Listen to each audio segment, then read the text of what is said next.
Tune in for the audio, or you can even watch back. Giving players all the props, or put them on blast. We don't give no hot takes, only talk facts. We're giving all our devotion, riding high on this wave of emotion. Going all out, yeah, cause this is our time. No, ain't no stopping us till we reach the finish line. All in, we came here to win. We're gonna give everything. S-I-C-K on the run. S-I-C-K, sick. On fire, we're ready to fight. We'll bring the house down tonight. S-I-C-K on the run. S-I-C-K, sick. Playing on the car ride, play it when you lounge. X and O, you know that we can hold it down. Shout out to my man Sammy, got it off the ground. And to all the listeners tuned in right now, got debates, analysis, and speculation. This is sports talk for the new generation. You know where to find us, got a reputation. Sick podcast, your #1 sports destination. We're giving all our devotion, riding high on this wave of emotion. Going all out, yeah, cause this is our time. No, ain't no stopping us till we reach the finish line. All in, we came here to win. We're gonna give everything. S-I-C-K on the run. S-I-C-K, sick. On fire, we're ready to fight. We'll bring the house down tonight. S-I-C-K on the run. S-I-C-K, sick. S-I-C-K is the sickest podcast. Tune in for the audio, or you can even watch back. Giving players all the props, or put them on blast. We don't give no hot takes, only talk back. S-I-C-K, S-I-C-K, S-I-C-K, S-I-C-K, S-I-C-K, S-I-C-K. All in, we came here to win. We're gonna give everything. S-I-C-K on the run. S-I-C-K, sick. S-I-C-K is the sickest podcast. Tune in for the audio, or you can even watch back. Giving players all the props, or put them on blast. We don't give no hot takes, only talk facts. We're giving all our devotion, riding high on this wave of emotion. Going all out, yeah, cause this is our time. No, ain't no stopping us till we reach the finish line. All in, we came here to win. We're gonna give everything. S-I-C-K on the run. S-I-C-K, sick. On fire, we're ready to fight. We'll bring the house down tonight. S-I-C-K on the run. S-I-C-K, sick. Playing on the car ride, play it when you lounge. X and O, you know that we can hold it down. Shout out to my man Sammy, got it off the ground. And to all the listeners tuned in right now, got debates, analysis, and speculation. This is sports talk for the new generation. You know where to find us, got a reputation. Sick podcast, your #1 sports destination. We're giving all our devotion, riding high on this wave of emotion. Going all out, yeah, cause this is our time. No, ain't no stopping us till we reach the finish line. All in, we came here to win. We're gonna give everything. S-I-C-K on the run. S-I-C-K, sick. On fire, we're ready to fight. We'll bring the house down tonight. S-I-C-K on the run. S-I-C-K, sick. S-I-C-K is the sickest podcast. Tune in for the audio, or you can even watch back. Giving players all the props, or put them on blast. We don't give no hot takes, only talk back. S-I-C-K, S-I-C-K, S-I-C-K, S-I-C-K, S-I-C-K. Turn up your volume. Because you're about to listen to The Sick Podcast.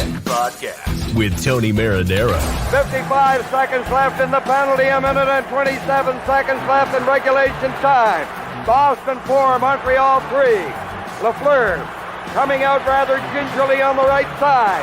He gives it into Lemaire, back to Lafleur. Oh! The sickest Montreal Canadiens podcast. You're in the ball! Sports entertainment like no other. Rejoint, on lui fait perdre la rondelle, une passe devant. Et c'est le dégagement, et ce sera la victoire des Canadiens. Coupe Stanley pour les Canadiens. Le 23e de l'histoire. You found the dogs! John, you found the dogs! He found the dogs! And all together, they worked a young team to the top. And now, a 24th Stanley Cup banner will hang from the rafters of the famous Forum in Montreal. The Canadiens win the Stanley Cup. Brought to you by Energy Transportation Group. Driven to be different. La Tibi. Embrace your true nature. And Playground, your premier gaming destination. It's gonna be sick. Marinaro on this Thursday, August 8th. How is everyone doing? And thanks for watching the Sick Podcast. All right. Once again, in all transparency, I am still in Spain. And so this is pre-recorded a little bit earlier in the day.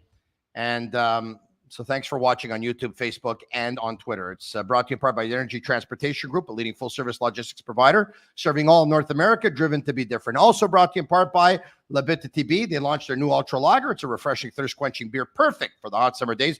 Only 90 calories, 2 grams of carbs, 4% ABV per can, available in a pack of 6 and 12 in grocery stores all around the province of Quebec. It's ultra light and ultra refreshing. And discover a world of luxury at Playground. Explore their 30,000 square foot expansion with thrilling games, gourmet dining, live entertainment located just over the Mercier Bridge, only minutes from downtown Montreal. Playground. Experience the Strip without the trip. Without further, hey, listen, it's a long time that he hasn't been on, but I figured everything that's been going on, I want to hear what he has to say. So without further ado, we bring him in. Simon, the Snake Boisvert, one of the favorites on the Sick Podcast. What's going on, Snake? I'm doing very well, Tony. How are you?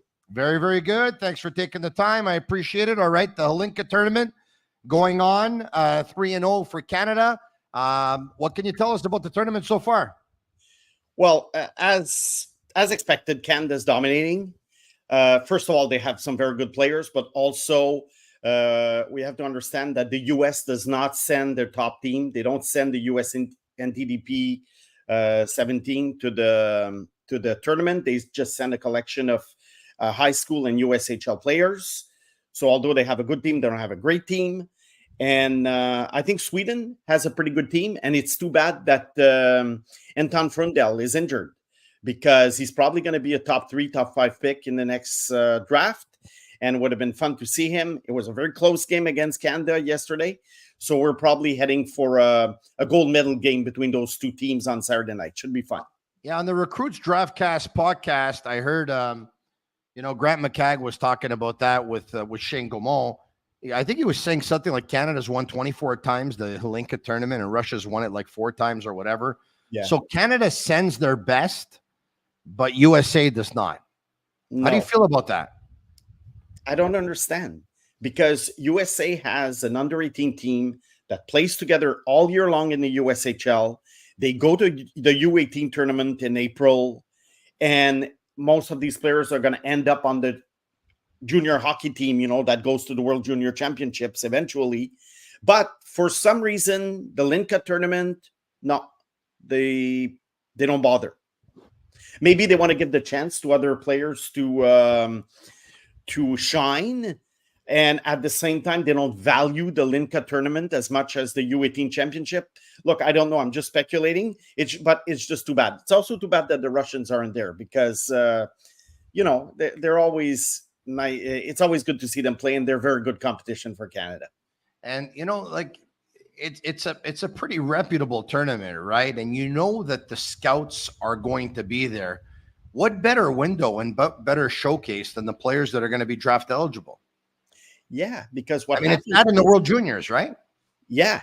And yeah, exactly. And the thing is with that tournament is that you have to be born in 2007 and after in order to be eligible, which means that there are some late birthdays from 2006 who are not at the tournament. So one might wonder, why so and so isn't playing. Well, it's because the player was born between September 16 and December 31st, 2006. So it's only 2007 players. If you're good enough, you're born in 2008, they might take you, but it's rare. Right now, Gavin McKenna, for instance, he's born in December 2007. He's not eligible for the 2025 draft, only 2026. But next year, he won't be eligible for the Hlinka tournament, although he will still be draft eligible. So I don't know if I'm explaining it well, but this is basically for players born in 2007. And the fact that some 2006 draft eligible players aren't there, it gives the 2007 players a chance to shine and make them seen by scouts, because it's officially the beginning of scouting season at Hlinka Gretzky tournament. Then they go back on vacation for about 3-4 weeks, and then junior hockey starts. All right. You talked about some good players on the Canada side. Talk to us about who's caught your attention so far. Yeah, I mean, a lot of them, I would say. And I'm not taking into consideration the game against Switzerland too much, because it was a 10-0 rout. But I'm talking about the game against Sweden. That was pretty good. Obviously, Gavin McKenna, the future Connor McDavid of the NHL, in my opinion, best prospect since McDavid. I think he's a notch below McDavid at the same age, but just a very, very tiny little notch below McDavid. So I don't know if he's going to be scoring 130 points a year in the NHL. I don't know. We don't know. But I think potentially he's the future mega star of the NHL once McDavid slows down. We heard the same thing about Connor Bedard at one point. Are you saying that McKenna, in your opinion, has a higher ceiling than Bedard? Yeah. I think Bedard. I always tell people who enjoy hockey pools, take Bedard. He's going to score a bunch of points. But there are still players that I prefer to Bedard who were drafted. Like, for instance, if I had to build a team, not a pool, a team, I would take Macklin Celebrini before Connor Bedard.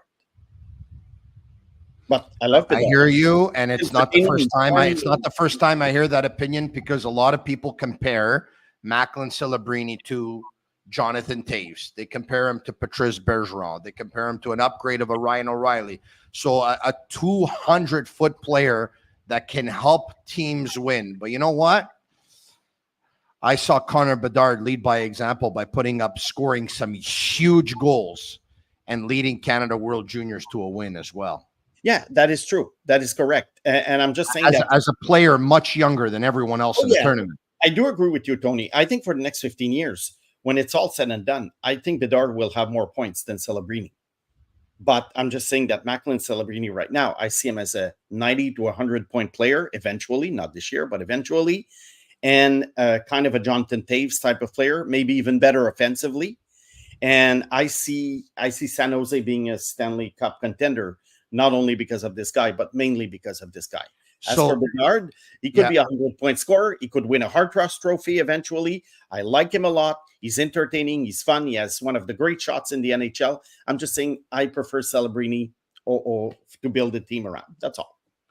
Break down, if you can, Gavin McKenna's game for you to say this guy's the next Connor McDavid. A notch below, but probably the next one. Break down his game. Yeah, and I'm comparing apples with apples. Basically, I'm going back to Connor McDavid circa 2013, when he was 16 years old. I'm not comparing him with what Connor McDavid has become, which is an absolute beast. But at the time, I remember Connor McDavid was seen as, a future superstar. I even said in 2015, before he was drafted, that he was going to be in contention to become one of the top players of all time. And I think right now, I know he's only 27. There's a lot of hockey left, but I think he has to be in the conversation for the top 5. Now, comparing Connor McKenna, Gavin McKenna, sorry. McKenna, he has great acceleration, not as much as Connor McDavid at the same age, but I do think he has great acceleration. I think he has 360 vision. which I find absolutely amazing. In that sense, Connor does also, but I think McKenna is a notch above at the same age. He has a good shot, better than McDavid's shot, I would say, but not like Bedard-like shot, but a very good shot. And he's also he's not afraid of traffic. He's not afraid to go down the middle. He's not afraid to go in the corners. He's a very good passer. He can score, and he's always, like Gretzky was saying, you go where you think the puck is going to go, not where the puck is. And I think Gavin McKenna is that kind of player. So I don't see anything. I don't see any weaknesses in this guy. Okay. And not only do I not see any weaknesses, I see, if you rate these guys on 10, I think he's very close to a 10 in almost every aspect of his game. Like I say, for a 16-year-old. The 2025 NHL draft obviously is about 10 and a half months away. But, it's around this time that we find out what kind of draft it's going to be. It's early, but what kind of draft is it shaping up to be? Yeah, it's very early because I remember last year I was looking at some draft lists during the summer, top 32, way too early top 32 rankings. And I've noticed in one of those lists that 7 guys were not even drafted in the top 4 rounds of the NHL draft. So that's why you have to be careful with this. But from what I see right now, I see a very interesting draft in terms of depth of stars or future stars, I would say. Like James Higgins, Anton Frundell, I really like a lot. Porter Martone, that I really like. Michael Misa. I see a lot of, I see in the top 10 that, how can I put it? I think next year's top 10 is better than this year's top 10. And I think it's, in terms of top players, it could be comparable to 2023, where you had, Carlson, Bedard, Fantilli. So I see that kind of draft. But is there a McKenna? Is there a McDavid? Is there even a Celebrini in that draft? The answer is no. I don't think the top 10 is shaping up to be better. That's a big statement. Simon. No, but you understand overall. Yes, let's exclude Celebrini, right? Yeah. Let's keep in mind that this past year in the top 10, there was Beckett Seneca. Yeah. There was Caden Lindstrom. There was T.J. Ginla. There was Ivan Demidov. There was Berkeley Catton. Yeah. There were a lot of good hockey players. All right. There were a couple of defensemen, of course. And you're saying that there'll be no Macklin Celebrini next year, but the top 10 is shaping up to be better. Yeah. So, there's probably some Canadiens fans that are watching this right now. And as much as it hurts them, they're probably saying, geez, maybe the rebuild can continue one more year. Maybe it'll be a good thing to be in the top 5 again. Yeah. Well, even top 10, Tony, because I think the Canadiens are going to make some progress this year because, some young players are getting better. It's not because Kent Hughes didn't add anything, but by design, some players will get better. Slavkovsky probably will be good the whole season. We can expect him to be better than last year. So I think even top 10 would be good. Even if they finish, 23rd or 24th, they could still get a very good draft pick. So they don't need to be in the top 5. But if they end up in the top 5, well, great. But at the same time, if they still end up in the top 5, I think it will mean that some young players haven't progressed as much.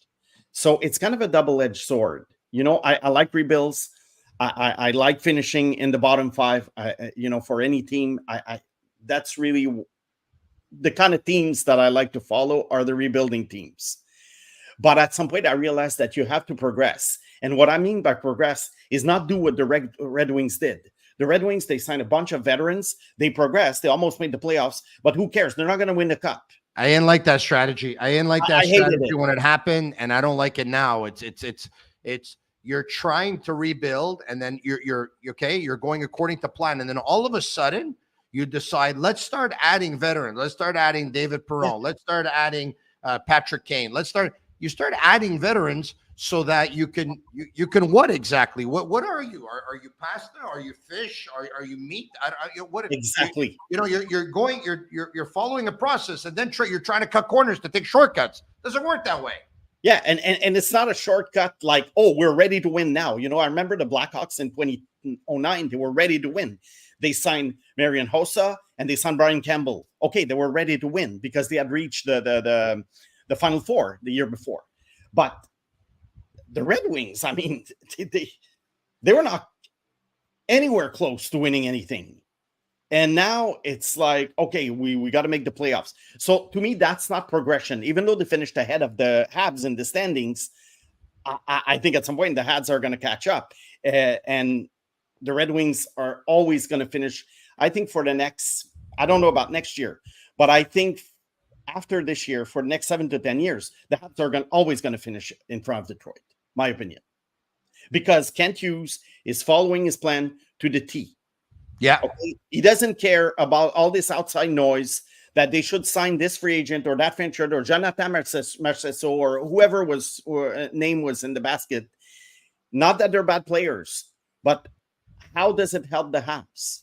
Well, he was willing to give him 3 years. At the same time, I also think it's important that he showed interest. Yeah. Because if he didn't show interest, he would have got crucified by a certain sector of the media here, would have said he didn't even show interest. At the same time, if he doesn't think something, he's just not going to do it. And Marchessault is a perfect example. He had 3 years in mind. And he looked at Marchessault's age and he said, you know what? More than 3 years, I don't want to do it. And in 3 years, this team, you would think that's when they're really going to start taking a couple of steps, because Josh Anderson's contract comes to an end. Yes. Brendan Gallagher's contract comes to an end. And with all due respect to both those gentlemen, if you're a betting man today, knowing that those contracts will come to an end, you would probably think that it would be difficult for them to be back with the Canadiens at the end of their contracts. Exactly, unless they sign a $1 million a year contract to play on the fourth line, which will not be the case. All right. So that's why I think that the Habs are really doing the right thing. I haven't said that in 30 years, Tony. Ever since Serge Savard regime, I never said that. I really didn't like what the management did in the last 30 years. But now I think they're on the right track. I like that duo, the Hugo duo, Hughes and Gordon. And yeah. I mean, this summer was the living proof that the Habs are not going to take any shortcuts. They're going to let the young players develop, and that's it. And eventually they should be a contender for 10 years. So I think you answered my next question, because it was going to be, after seeing the contract extension to Gain and Gooley 6 years, Justin Barron 2 years, Arbor Jackai 2 years, I think everything's leaning towards, and maybe even more than this, but at the very least, Mailloux and Rambach are starting the season in Laval. Yes, that's what I think. And Hudson? Pardon me? And Hudson? Yeah, he's the wild card, because they could keep 8 defensemen and manage his minutes. The way Anaheim did with Leo Carlson last year. They made him play 50-some games. Load management, they call it nowadays. Load management. Yeah, it started in the NBA, that thing. Load management. That's correct. Yeah. With Kawhi Leonard, I think. Or LeBron James. Anyway, I think it was made Kawhi. The networks go nuts when they had a primetime game and some stars weren't playing. You're right about that. But the whole Hudson thing, pardon me, the whole Hudson thing is interesting. I'm going to tell you why. I'll tell you what he has going for him.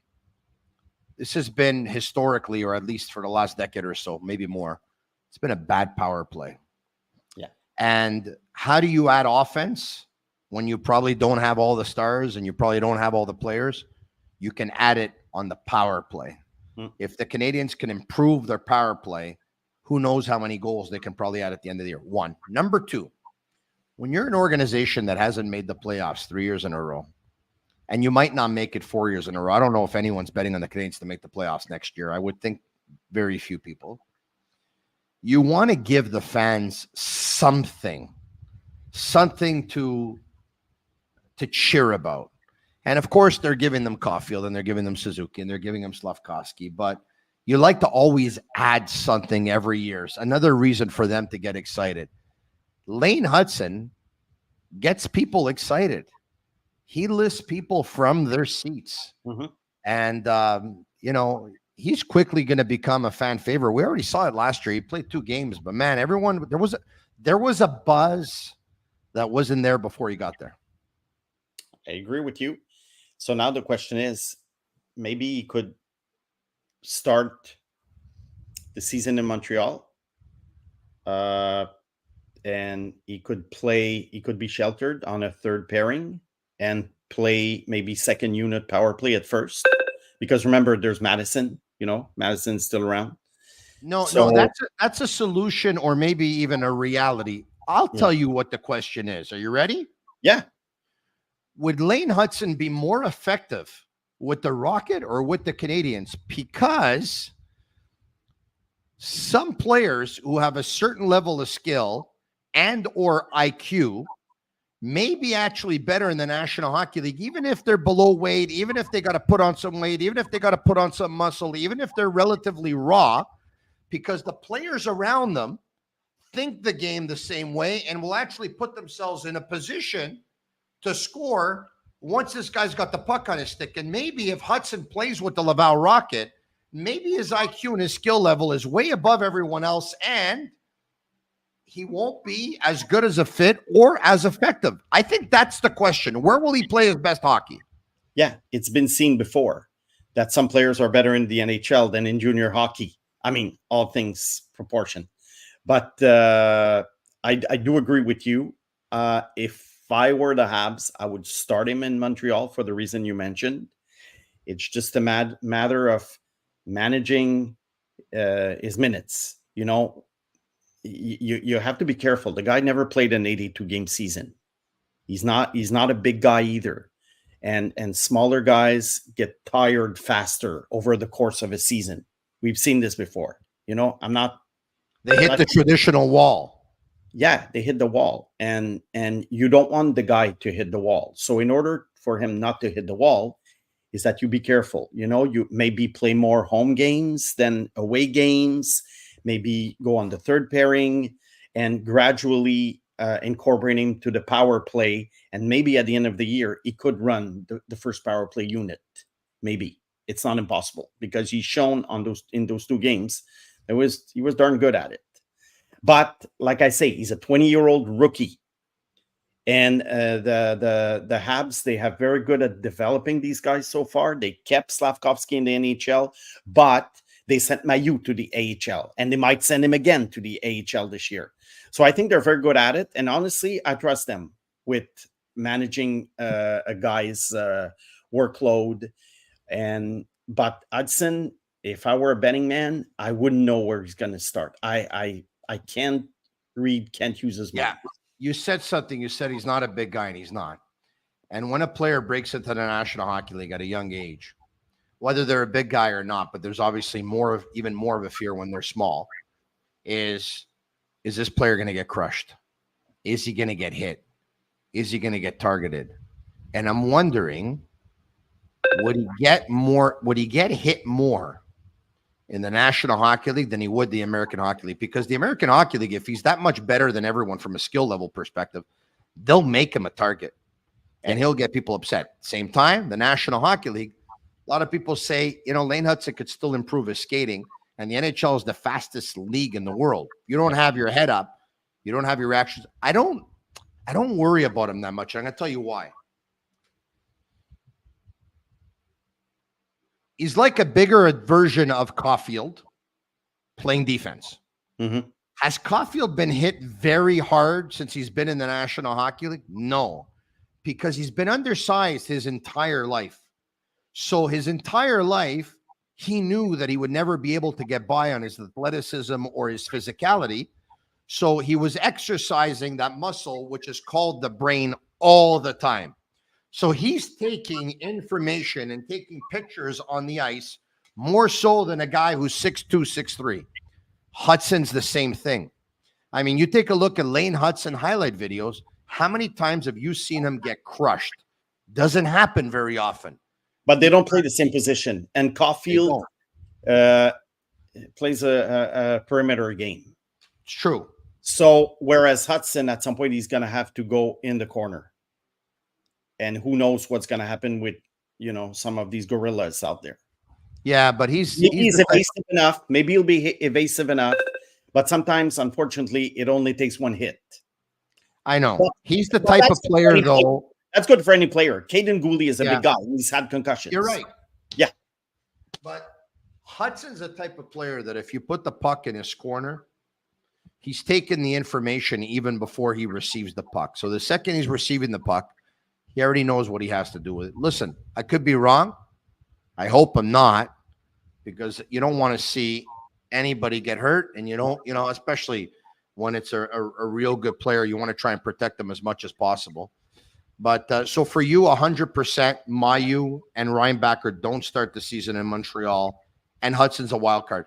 You said Shelter. Unless there's injuries, Tony. Unless there's injuries. Yeah. Pierre Maguire loves the 11-7 format for this edition of the Canadiens because he believes the Canadiens should shelter Hutson, and Hutson should be used primarily as a power play specialist. That's what I've been saying last year on your show. But how many teams play the 11-7, though? How many?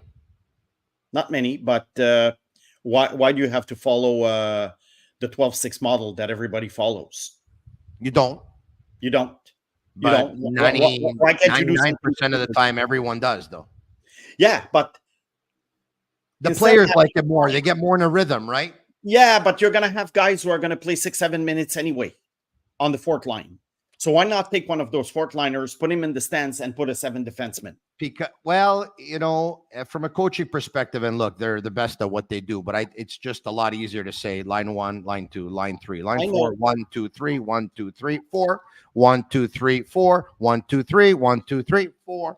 And, it's just a lot easier to do it that way than, double shifting a player to play with some of those fourth line players every now and then. You get it. Yeah, but Tony, usually these fourth line players, they play most of their minutes in the first period.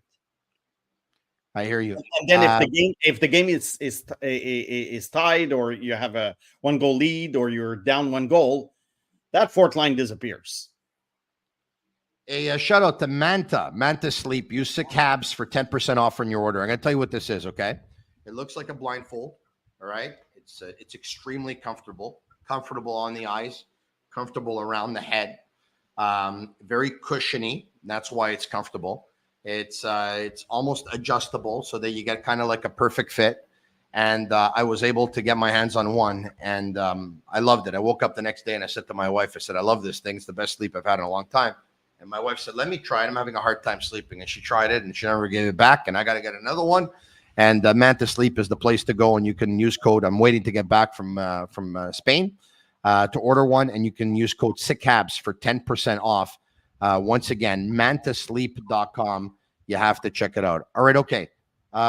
Before I let you go, I've been asking everyone, but one quick word here on the inability so far to land a player to play on that second line. We heard Rutger McGroarty was out there. His name was out there. Didn't work out. Zegras' name was out there. Didn't work out. Martin Nesha's ended up resigning with Carolina. And now the talk is Patrick Laine. I know Pierre Maguire was on with me and Eric Engels earlier this week, and they were saying they just don't really. Pierre Maguire was saying Eric Engels doesn't feel it for Patrick Laine with the Canadiens, doesn't think he's a fit, thinks he's a blue line in player, and that's not the type of culture the Canadiens are cultivating here. Pierre Maguire says he would talk to as many people as possible in the Columbus Blue Jackets organization, and if those talks were denied at that point, he would stay away. He gave the example of Theoren Fleury, of a player once upon a time being in the players' assistance program and rebounding and having good seasons. But let's be honest, Snake, there's not too many of those examples. No. But I don't think it's necessary to find that player for this year. I think it's more of a future move in the sense that if they can find it like they did with Kirby Dach a couple of years ago, hopefully, his health is getting better. I think the Canadiens are probably looking to make a long-term move and not patch up things for a year or two again. So that player, McGroarty, didn't happen. He's staying with the Jets. There will be more. Every summer, there's a few guys like this that want to be moved, or that teams want to move, and the price is right. And I think this is what they're winning for. And look, they drafted Demidov and Michael Hage. Demidov obviously is top 6 guy. Michael Hage, he's either going to be a second liner or an absolutely fantastic third line center. And I tell you, if Michael Hage becomes the Habs third line center eventually, the Canadiens are going to the Stanley Cup Finals, because Hage is a heck of a player. You know what? You used to drive me crazy when you used to hate everything Montreal Canadiens. And now you're the president of the fan club. I'm starting to wonder if you're a minority owner. And you know what? It's starting to bother me that you're so glass half full and so optimistic, because I'm not used to it. As a matter of fact, you've rattled me. You love Gorton. You love Hughes. You love everyone. Look, next thing you know, next time I talk to you, you're probably going to say that Maillou's probably she's going to win the Norris one day. When the last time, I still think Mailloux is a third pairing guy. At best, you said. At best he's a 6. Yeah. You told me. And I wouldn't be surprised if at some point he got traded. But I think once the Habs need to figure out what they have on defense, some of these guys will be traded. And I think Mailloux could be the one, because he will still have, I think, good value with other teams, like the Habs did with Romanov. Who would have thought when Romanov was seen as a future star with the Habs? Who would have thought? I never saw him as a star.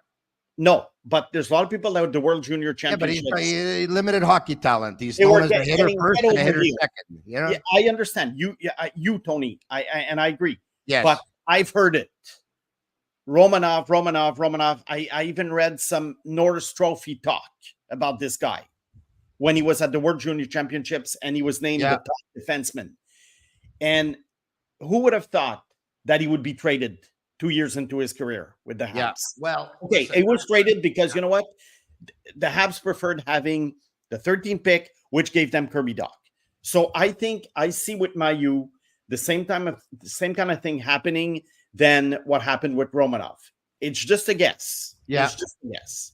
Well, I'm never going to trade you because you give me so much to talk about. He is Simon the Snake Boisvert, and he's one half of the podcast called Processus with Mathias Brunet. You can check them out and also join them on Patreon for exclusive coverage and certain benefits that goes with it. Check it out. Processus, the podcast with Mathias Brunet and Simon the Snake Boisvert. I call him Serpent. Ciao, Serpent. We'll talk to you soon. Bye, Tony. All right, there you have it. Special thanks to all of you for watching on Facebook, on YouTube, and on Twitter. Very much appreciated. If you like it, comment 6, share with your friends, subscribe to our YouTube channel. If you haven't already, leave us a 5-star review on Apple. It's our way of feeling the love. For Shane Gaumont on Master Control, it's a Sick Podcast. I'm Marinaro. And that's a wrap. Hope you don't miss us too much until next time. Follow the Sick Podcast with Tony Marinaro on YouTube, Instagram, Facebook, Google Play, and Apple Podcasts. The Sick Podcast is brought to you by Energy Transportation Group, driven to be different. LaBita.tb, embrace your true nature. And Playground, your premier gaming destination.